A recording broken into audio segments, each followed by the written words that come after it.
And that healing will produce a greater capacity for love and holding.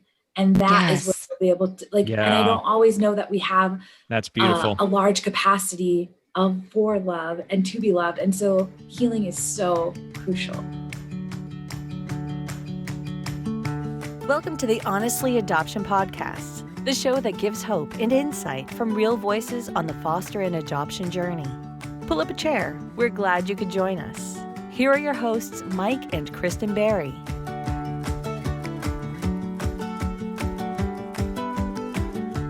Hey friends, welcome back to the Honestly Adoption Podcast. We're glad you guys have joined us, and man, we're sitting here in our office window, and I say we because Kristen is here on the intro with me. You haven't been on the intro with me for a couple of weeks now. Is that right? It's true, but you're here. I am. Because we were doing other work, and I made you join us. I love having awkward conversation on the podcast. People intro. love it when we have awkward conversations. I don't know. Do don't you know guys either. love it? Do you love it? Send us a message if you love our awkward off the cuff conversation. We derailed. We're both here, and it's snowing. It's snowing like crazy outside of our window. We are really excited to introduce this Sandhya guest. Oaks. Sandhya Oaks is delightful, joyful, made us happy in every way possible. She seriously glowed. It was just a lovely conversation. I enjoyed this interview so much. I really did, man. We enjoy all our interviews, but this one was just like warm your soul, warm your heart. It was. I think that our listeners are going to think the same thing. So she was just lovely to talk to. Yeah. So we're going to get to her and her interview in just a moment. Again, it warmed our hearts. She'll warm your hearts too. She's just radiating happiness.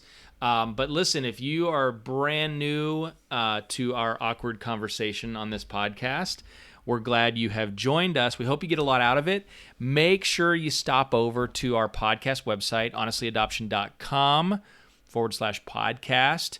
And you can learn more about the show, catch up on past episodes, even subscribe, leave us a review on Apple Podcasts. We would absolutely love it if you guys did that. And I want to tell you guys real quick, you're listening in right now. It is February. This episode is out on February 11th. And I want to tell you about a really special thing that we're doing right now with a brand new course that we just released called Healthy Marriage Masterclass. We actually weren't going to release this for a while, but it's leading up to Valentine's, and we know a lot of you guys struggle in your relationships, you struggle in your marriage and your partnerships, because this journey can take the life out of us, right? So we created an entire masterclass, and this is actually created from a video series. It was actually a 2-day seminar that we did over 2 years, a couple of years ago. We finally got it all put together in a full-blown masterclass, and right now we're offering this with a very special deal, 70% off, $27, and you can get 14 teaching videos, over 10 hours of content total, lifetime access to the course, certificate of completion once you're done. It's all part of our training. Our training portal, Honestly Adoption University, so you get free access to that, lifetime access to that. But all you need to do to sign up for this, and it's only available through this Sunday, February 14th, but all you need to do to get this special 70% off discount is visit thriveparents.org/healthy-marriage-masterclass. And we're also going to include this link over in the show notes at honestlyadoption.com/podcast. But you need to check out this video series, because if you have struggled through your marriage, your partnership, your significant relationship, because this parenting journey can do that to us, then you need to check out this course, get access, okay? So enough about that. Check out the course. On with this amazing interview with Sandhya Oaks.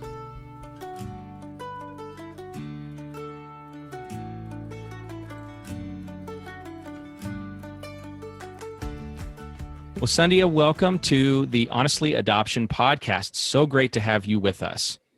Thank you so much for having me. I'm honored to be here with you both.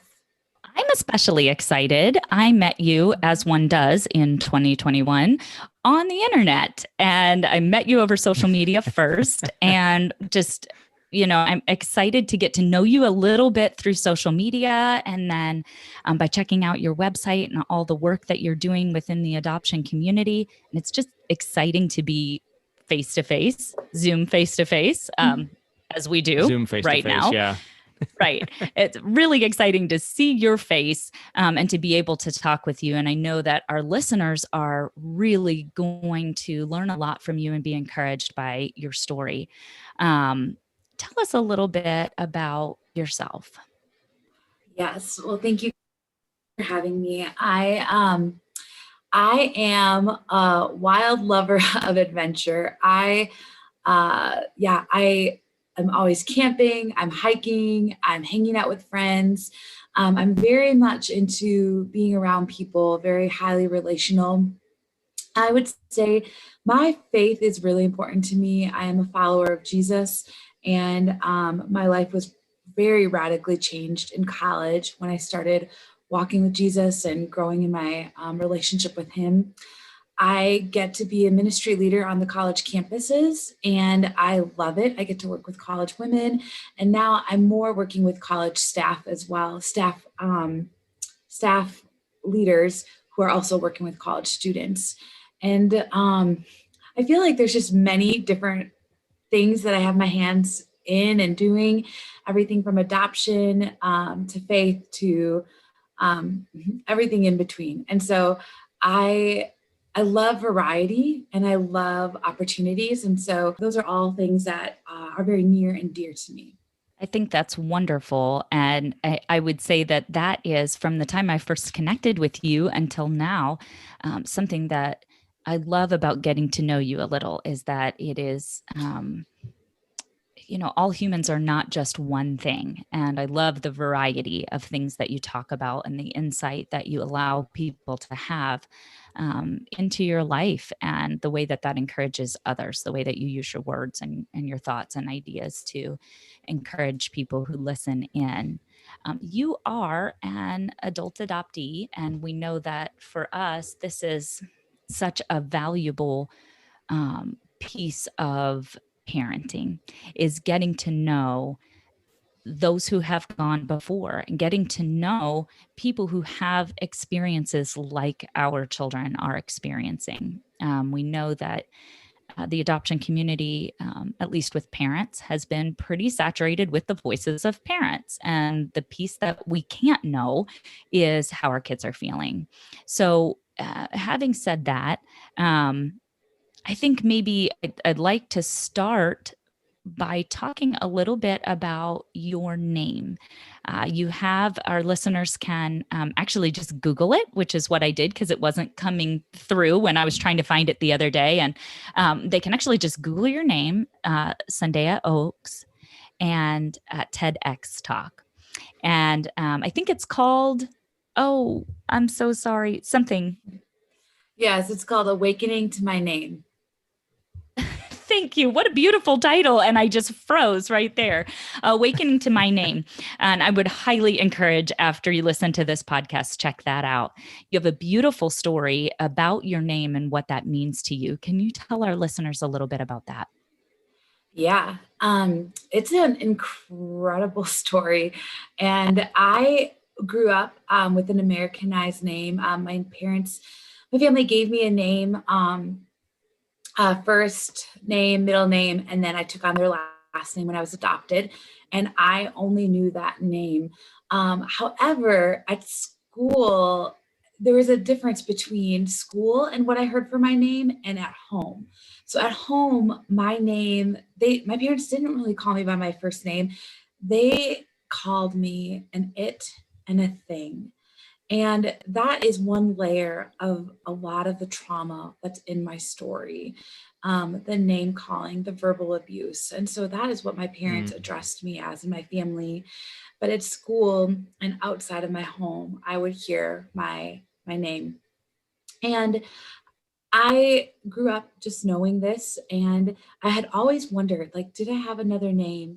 Was there a name that was given to me in the orphanage? And people would ask me all the time because there was a lot of curiosity around it. Like, what was your name back in India? And I would joke saying like baby number 512, because that's just kind of where I've made a joke out of it. And in the longing of wanting to know more, I just kept asking God, like, God, would you ever reveal my name to me? Would you give me insight as to who I really was in India, what I was named as? And post-college, I had a friend who asked me like to see a picture of me as a baby. And I showed her the picture. I went to go look for the picture.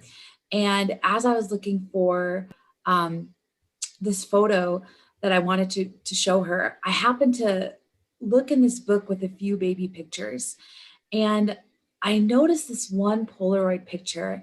And on the top, it had the date of about when I would have been 3 months old in the orphanage. And on the bottom, it had my American name, first, middle, and last name.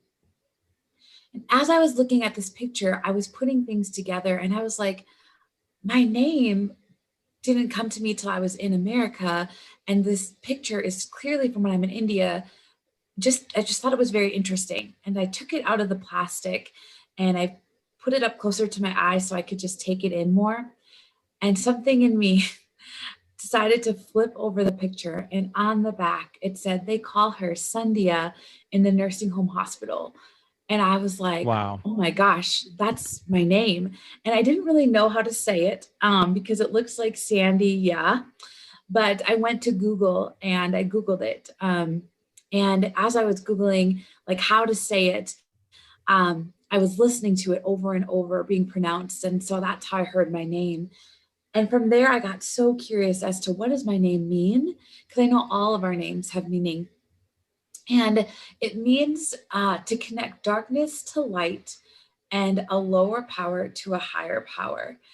And when I saw this and read those words, I gasped, because this is exactly like what my calling is I want to be a light. I want to be a light in the darkness. And like when it comes to my spirituality and my faith in God, like I want to be a light to the nations. And so it really helped me. And so that's how I found my name. And then there's just even more story of how my last name came to be and inviting people to join me in calling me by my real name. Wow. That's amazing. I know as I'm sitting here and I'm thinking about the identity behind our names, growing up to hear your name spoken, when I was a kid, I remember anytime I would hear my name spoken, that meant something to me, and that forges identity in us. How did that, and I hope this question makes sense, but how did that impact your identity? How did that grow your identity to make that discovery on the back of that picture and just begin to go by that name or use that name? Yeah. I think a big thing is like when you are called an it and a thing for so much of your life, when you're called something, names have power and meaning. And when you're called a name that has such dark, negative context, connotation, you can't help but to wonder and think, well, am I just a thing? Am I just an it? Yeah. And for me, what helped me, I think, even to keep moving forward as what my parents called me as a thing, was the goodness that I heard my name outside of my home growing up. And so I heard it at school, I heard it from teachers. And so there was also goodness of, I wasn't just a thing, but in my home, that's what I was categorized as. So when I hear Sandhya and I see Sandhya, how my identity changes, is one, that the Lord has known my name this whole time, even in the midst of being called a thing and an it. He has known my name and he has chosen a name for me. And I think another thing is the meaning behind it. It's so me, like that. It's so like already it named what has already been true of me and how God has wired me, that it just felt like confirmation. Like I've seen you, I know you, and I have something really sweet for you. And so that name and it's anytime I share it with people, they're like, that is such a beautiful name. And it's actually even a gateway to telling my story and to being able to share the gospel when people are like, what does that name mean? And like, wow, like what an incredible name. And clearly my first name does not match my last name because Oaks is not an Indian name. And so there's even story there. But like, what it did is it just really reinstated, Sandhya, like, you are a light. There is goodness. You are not a thing. You are not an it. There is so much more for you in your name and what your name means.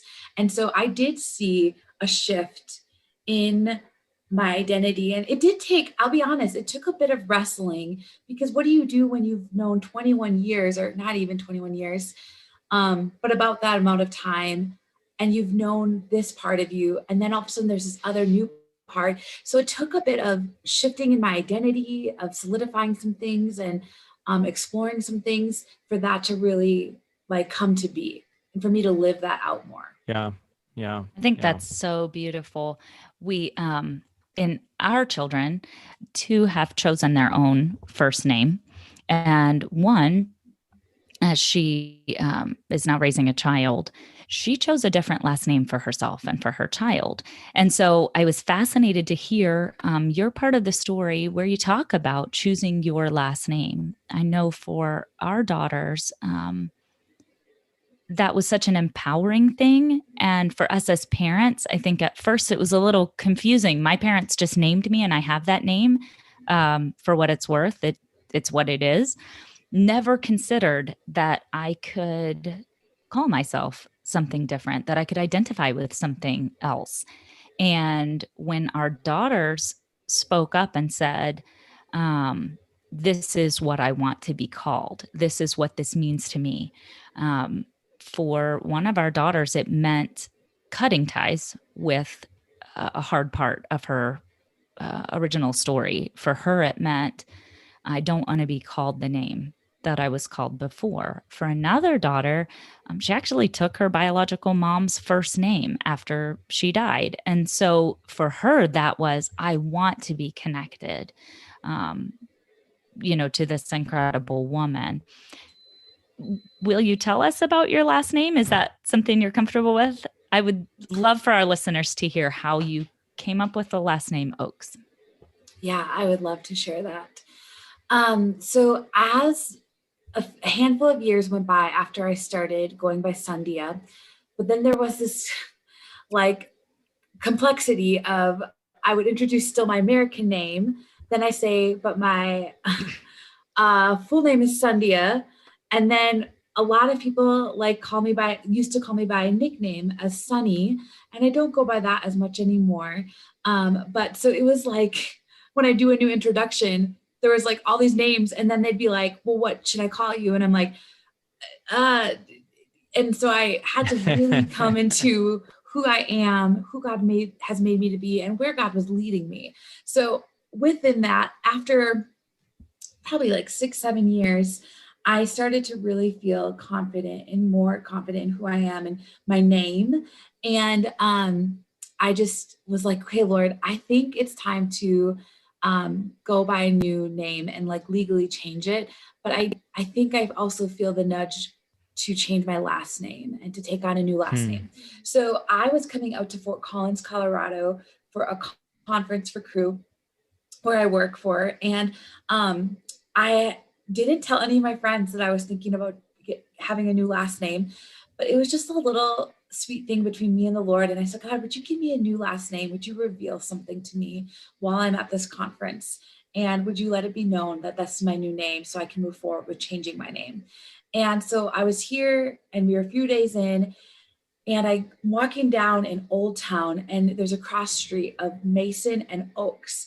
And it's West Oak Street, I think. And walking with a friend, and I happen to look up and I see the sign West Oak Street.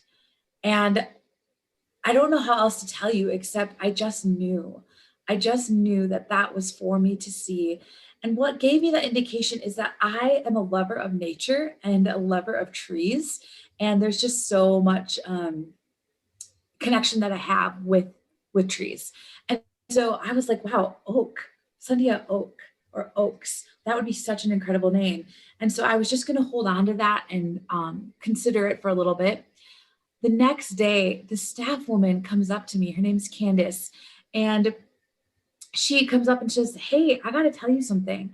I was hiking in the mountains yesterday and I saw this sign that had my old last name and the word ranch attached to it. And she said, I started to pray for you. And God told me that if you ever change your name, I'm supposed to help you pay for it. And I was so stunned that I had no idea like how she would know. And I said, like, how do you know this? Like, what made you say this? And she's like, I don't know. She's like, are you considering changing your name? And I said, yes, like I am. And I'm here praying about it specifically. And so I just knew that I was on the right path. And the next 2 weeks, Oaks kept coming up over and over in a text, in a piece of mail, and so on. And then I looked it up in Isaiah 61, and someone had said it's in the Bible, and it talks about being oaks of righteousness, a display of God's splendor. And it talks about the ashes to beauty and setting captives free, and freedom is a huge anthem of mine. And it just made sense. And so I found myself a few months later, after loads of paperwork and trying to figure out how to do this. It's a little complex as an adoptee, but I found myself in a courtroom with like 50 of my friends celebrating my new name, Sandhya Oaks. Wow. What a beautiful celebration. I keep getting chills as you're talking about, especially you're talking about how like the name keeps coming up, because that's what I believe. That's how I believe God speaks to us. Like when there's something, back when I was a pastor, people would say to me all the time, like, well, how do you know God's will for your life? And I'm like, I don't know. That's a terrible thing for a pastor to say. But one of the things I believe is that, I think God makes direction clear to us, but I think he reveals things to us, and I think that when we're supposed to follow something, it just keeps coming up. It just keeps being revealed to us. And so that was to hear you say that, I'm like, yeah, that's exactly how God works. That's how I've discovered he reveals things to us. Now, this all plays into something that you focus on, which is ethnic identity formation. That's an interesting phrase. I want to have you explain that, because in doing that, you actually went back to your orphanage, and that was a transformational experience for you. Can you talk a little bit about that? Maybe explain to our listeners what ethnic identity formation is, if they're like, I don't know what that is, but then also that experience of going back to your orphanage, and you say you talk about how it was a profound experience for you. I just love to hear more about that. Mm-hmm. Yeah, ethnic identity formation, to me, what that means is reclaiming pieces of my story and my narrative, reclaiming pieces of my identity and who I am. And yes, I'm going to mark it here that yes, my identity is in Christ first, but alongside of that, there's so much more of how God has made me. He's made me a woman who is both Indian and Pakistani. He's made me with brown features and darker hair and so on. And I think those things are glorious and so good.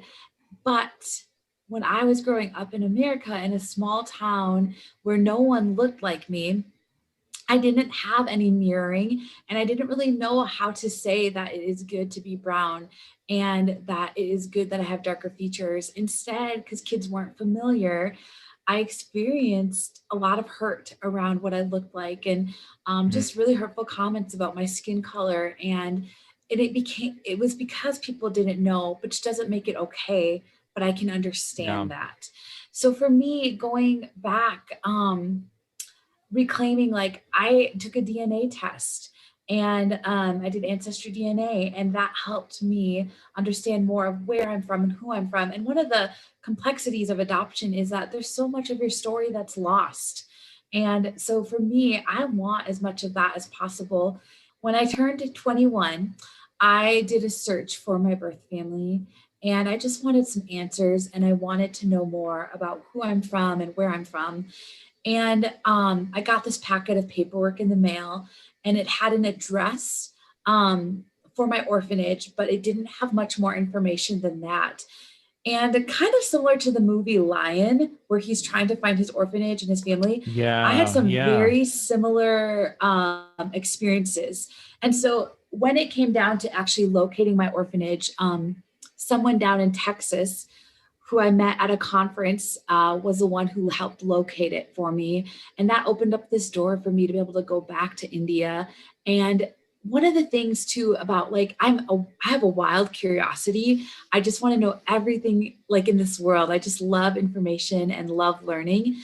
And here I don't get to ask as many questions because I, at that point in my life, wasn't as connected to people who are Indian and Pakistani. And so getting to go back to India was an incredible experience for me because not only did I get to meet people who took care of me as a baby, but I also got to ask a lot of questions about the story of the orphanage and the story behind where do kiddos go and how, what do they learn and what does the care look like for them here? That's one of the things I've been wondering. I call it actually a mystery gap. It's something I've named of that space between leaving your birth mom's arms and entering into the home where you're adopted into in the family. And I just want to know more about that mystery gap in my life. So while in India, I got to ask questions and they had some answers, not particular answers to my story, but general answers about adoptees, about babies, about just generalities, which was so helpful for me to go back and even to be back in the space where I came from. There's lots of different smells in India. There's spices, but then there's my orphanage is right next to the sewage dump, and so to even smell that and just to take everything in and understand more of who I am because of knowing where I'm from. Yeah. Wow. I hope that what I'm seeing within the adoptive parent community is a desire to support our children well. I hope that that's what I'm hearing in the community. I know in our closer circle and in our own home, that's something that we want for our kids. We want to support in a way that empowers them to find whatever that information is. And sometimes that information is really hard, and sometimes it's really affirming, and sometimes it's confusing. Would you have any advice for parents of children who are looking with curiosity, who are wondering, or maybe who are even responding? You said at the beginning of the interview that you laughed off some things. Oh, haha, it's not a big deal. What about those of us that are supporting our kids who are maybe laughing it off and saying, it doesn't matter, I'm just baby up for adoption. I'm just baby number 457 from Indianapolis. What about that? Do you have any advice for those of us who are listening and truly desiring to empower our children to know and own their story well? Mm-hmm. Yeah, that's a great question. One of the things that I hear in the adoption community and from those that are near to me who are adopted is this desire of curiosity that's in the child to know and wonder. And I want to say, like, I value all parts of the triad. I value the first mom, birth moms. I value the adoptive parents, and I value the adoptees. And all of the voices matter. And for that to be true for even an adoptee, that their voice, their curiosity matters. And as an adoptive parent, to engage that curiosity and to nurture that curiosity is so important. And knowing that the adoptive parent has their own story and has their own pieces of whatever it is. Like, you can name many different things of where they're coming from, but may they put that on hold for a moment, and may they look at their child who's wondering, like, but where am I from? And what was true? And what did I eat? Or what was my first experiences? Could you engage that and bring that out and draw that out as something good, and not allow yourself to feel and also hold the feelings of maybe insecurity or feeling like, oh no, if they go off and try to find and seek, are they going to leave me behind? Maybe that might happen, but could you be secure enough? Could you be strong enough to say, like, if I'm really about you and your story and about you flourishing in who you are and who you're becoming, could I put that on the side and hold both? And I think when I've had some of the girls that I lead on the college campus who are transracial adoptees, when their parents are open and very honoring and saying, yes, let me help you find, let me get some paperwork, let me do whatever I can, that has spoken life to the adoptees, to these women who are like, what else is there? And that is going to help that child really blossom, really grow, really bloom. And I think there's something really humble and glorious about it. So that's one of the things I would say. I think one thing that parents can need to recognize is that we set the standard for what happens. We set the baseline in our family. And if we can address those insecurities that we have, we can actually help our children address the insecurities that they have. So for instance, if I can say, what is the worst case scenario for me? If we build a relationship with your biological family or the culture that you're from, if we create a community around our children, what's the worst case scenario? Okay, the worst case scenario is maybe my child just takes off one day, runs away, and is gone. Okay, that's my worst case scenario. Does that seem reasonable or likely? Not really, because we've been a family for a long time and we're really close and we have room for more community, room for more friends, room for more family members. When we can teach our children to say the same thing, because often they're having those same insecurities. What if I meet my biological family and they don't want me? What if I meet that sister that I've heard about and it's not good? She didn't know about me. Maybe I'm a secret. If we can kind of teach our kids, look, I can face my fears. I can face my insecurities. I can hold space for being the second mom. I can make room for another mom, another aunt and uncle and siblings and cousins and people in your community. I can make room for your friends and your teachers and mentors. If I can do that, and I can lay down my insecurity, my kids can do that too. And my kids can have that space to be able to say, it didn't go the way I wanted. I feel really sad. Or it did go the way I wanted, and I'm super excited. And when we can hold space for our own emotions as parents, we can actually set the example and set the bar for our kids too, so that they know how to handle whatever happens. And, not everything is good and not everything is bad. Human relationships are just a combination of a lot of things. We can handle that with grace. We can show our kids how to do it too. I talked just a moment ago about engaging the curiosity of your child. I would also say, I'm going to go back to like putting your thoughts and feelings aside, but I'm also going to say, yes, I think what I want to say is, can you hold both the insecurities and the uncertainties of yourself and the curiosity of your child, but with your own insecurities? Such a great question. Wonderings, could you engage what's in that insecurity? Like kind of what you said too, of like, what am I so afraid of? But like, what's the heartbeat behind the adoption story in your own journey? Yes. That maybe is going to hit on an emptiness or a longing or a brokenness or a unhealed wound in your own story as an adoptive parent that keeps you so in tight grips with your child so that they can't go off and flourish. And so I think there's an engaging on both ends that need to happen.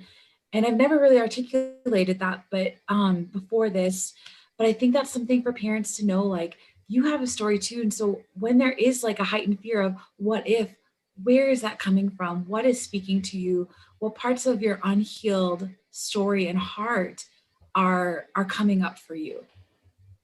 Yeah. And when we can address those unhealed parts, and when we can begin to heal as parents, we lay the foundation for healing in our own home, and that sense of security in ourselves, and know that what we've seen play out. Again, we're foster parents, so it's a different scenario from some other families. The interactions that we have are, maybe in a courtroom, maybe with a caseworker, but all the ins and outs of that. When we can address our own hurts as parents, then we can step into those circumstances with confidence. And what confidence means is I can stand by while my child hugs their mother. I can stand and wait when a mom doesn't show up for a visit. I can handle the screaming in the car on the way home and the insults that are coming out of that sense of loss. And then I can still be there to hug and hold and listen. But that has to come from a place of healing for us as parents. Mm-hmm. And that healing will produce a greater capacity for love and holding. And that is what we'll be able to and I don't always know that we have that's beautiful a large capacity for love and to be loved. And so healing is so crucial. Yes. Wow. I am glad we talked about that. So I want to talk a little bit more about mentoring, and that you are doing some mentoring with younger adoptees. I know how important this is firsthand as a mom of adoptees, for our kids to have that connection with somebody that's not us, somebody that's been there before, and that they can just be themselves with and have all the feelings with, or just talk about other things and not have to explain their backstory. Why'd your mom come pick you up in a 12-passenger van and half your siblings are white, or something. I know our kids have expressed that feeling of, it's just nice to be with someone who doesn't say, I don't get it, explain it to me. What does mentoring look like for you? How did you end up doing that? Can you tell us a little bit more about that for you? Yeah. So I, in some spaces I call it mentoring. In some spaces I call it discipleship. I think those are very similar, intertwined. So with ministry, I've been serving in campus ministry for a little over 12 years, and I love it. And so I've had the honor to mentor many, many girls, all the way from freshmen all the way to grad students. And whether it's one-on-one or group discipleship or Bible study, whatever it is, I love it. It's so fun to watch women grow, to watch them be transformed. And so in the last year and a half now, I've had the opportunity to meet a handful of women who are transracial adoptees. So I moved to Minnesota for my job for Crew, and within a handful of months, I met 11 women who are transracial adoptees. Wow. And I did not expect that, but it just kept happening. And I would meet them either on campus or through other people connecting me. And I had like all these women. And so I invited them to a dinner and said, why don't we connect? Because I asked them the same question. Do you know any other women who are believers who are transracial adoptees? And every girl said no. And I was like, oh my gosh, like, wow. So I was able to connect them at this dinner. And then one of the girls had said, can we do this again? And I was like, yeah, let's do it. And so I formed a small group with these women. And this small group we meet every Thursday night, and we do some Bible study, some support care.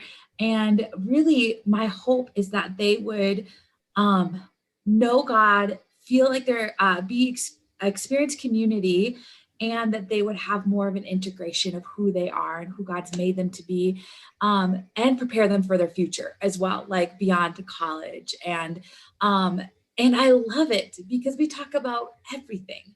We talk about hair, we talk about skin color, we talk about healing, we talk about, you name it. And we talk about it. We pray for one another. We talk about how it feels shaky sometimes in our faith journey and in this world. Like, what does that look like right now to be a believer? And everything. And even they share pieces of their story that, I'm just so honored to hear pieces of their story that they share that I know they're not sharing in other avenues, and that there's a space for them to be heard, to be seen, and to know they're going to get care.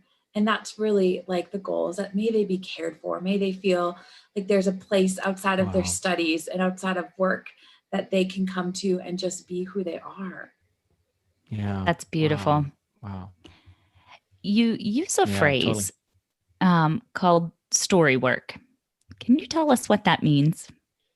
Yes. And I know that they won't be able to see my face, but immediately the smile comes to my face. You glowed. You started glowing immediately when she asked that. That's awesome. Okay. So I love story work. I was introduced, I'll say it's not my phrase. I get it through the Allender Center. And so a few years ago, I flew out to Colorado and I did a story workshop, like a story intensive. And what it means is I brought a couple stories with me, and I sat with someone who's trained in story work. And we, for a couple of days, just went through a couple different stories of mine from my childhood. And what that looked like was looking into my story, not at a 30,000 feet view, but at a ground level. Like, what did I see? What did I smell? What did I feel? And when we were going back into my stories, there were things that I had not named that needed to be named, because once things are named, then you can heal. There's a power again in naming. And there were things that I said that were even half truths, that wasn't actually naming the full story because of wanting to protect myself or protect the other person. And over the 3 days of doing this workshop, I came alive. I started to see more of who I was made to be, who I'm becoming, and where my story really has been, like the darkness in my story and the glory in my story. And it's powerful. Yeah. I wish everyone would be able to go to a story workshop and get to do this work. And because of doing this story work and intensive and understanding more of the language behind it and the freedom that came from dislodging trauma moments that hadn't been tended to, that hadn't been moved towards with care and kindness. Because of doing this work, it sent me wanting to do more and understand more of it. So I found myself actually went to another story workshop in Seattle at the Allender Center. And I got to engage more of my story and learn a little bit more of the technique. And then that's brought me to this year. I am doing a narrative-focused trauma care certificate program through the Allender Center. And I'm learning firsthand how to do story work and how to engage story, how to look for where's the enemy looking to steal, kill, and destroy, and where is God wanting to give you abundance and show you like the glory. And so it is so powerful. And this is the work I want to do literally the rest of my life. And it actually too incorporates into my discipleship, into my mentoring, because it's taught me how to ask better questions, how to engage, how to hold things for people. And so as I'm even mentoring my college women on campus, I'm bringing this in, I'm bringing this into the staff that I'm coaching. And so it really is transferred to all aspects, all places. And so I love it. That's so amazing. We can tell. I'm over here writing notes. I'm like, I need to know more about this. This is awesome. Yeah. I love it. Sandhya, you need to do a podcast. You need to start a podcast or it looks like you were talking. You do that. I will listen to notes. Absolutely. It's and when you get your book proposal picked up, I will be buying it instantly. So hey, seriously, no kidding. One of the things that I do along, we run Honestly Adoption Company, but I also, and with a business partner, I run another company called Platform Accelerator. And one of the things we do is help people build their online platform and also land book deals. We're connected to 5 major publishers around the country, and I'm looking at the name of your book, your finished proposal. I'm like, let me know how I can help you get that into the hands of publishers. I have lots of contacts there. So that would be your story is just awesome. I'm so just dialed into your story and your words. I'm blown away. I really am. I'm without words. So we love it. Which Totally is love unusual in our house. So seriously, we are we know how to use our words. Oh and my we know goodness. How to use our There words in the are Berry household. during quarantine, we have 6 children at home, including our college students who couldn't go to college. So like this big transition that was supposed to happen didn't really happen. And then our oldest daughter, her husband, and their 2 kids are staying here for a few months. So there are 12 people on this property, at a time where we're kind of this combination of loneliness and isolation, and also way too many people who all love to talk on the same property. All the Near each other. time. All the Yes. time. They live in a guest house. We have a guest house on our property. So Yeah. we have a we have separate a rental guest space. house. But anyway, there are so many people here who love to talk. Wow. All right. So Totally. I want to ask one last question before we go. So you have a Parents of Transracial Adoptees group, which I'm just, where were you 20 years ago? Well, don't tell me because I don't want to know how old you are. But so where were you 20 years ago? We needed this group. Can you tell our listeners a little bit about that group and the importance of parents connecting in this way and learning more so we can support better?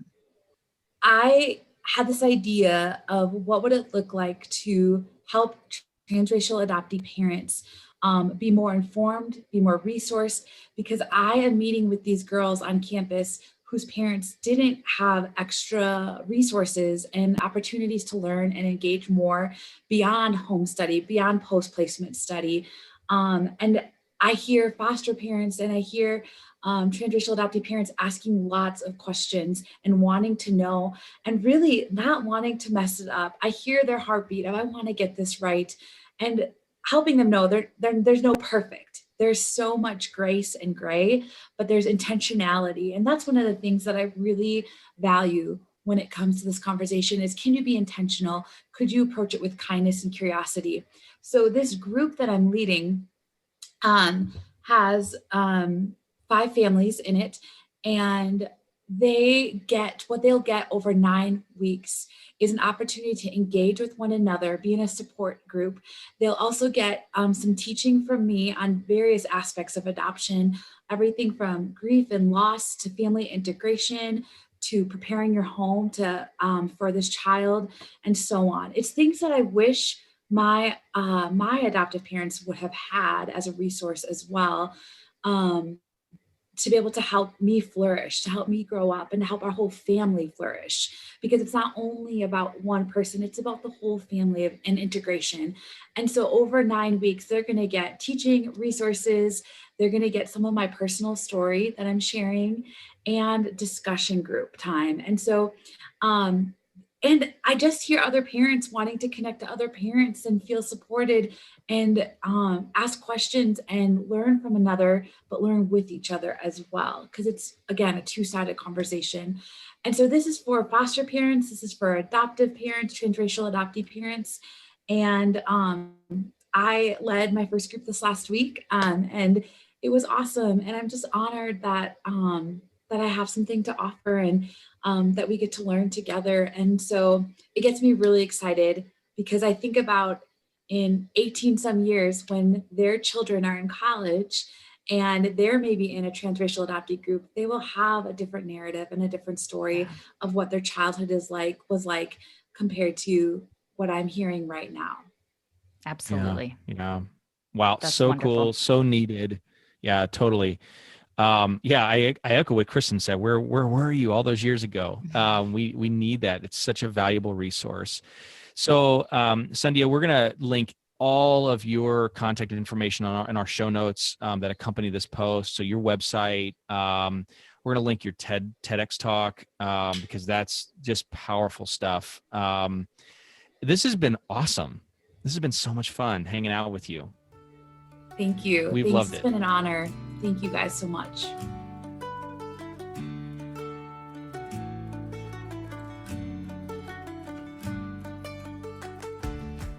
Well, friends, thanks for joining us for this week's episode of the Honestly Adoption Podcast. This show is a proud resource of the Honestly Adoption Company, and we hope you guys have gained a lot from this interview.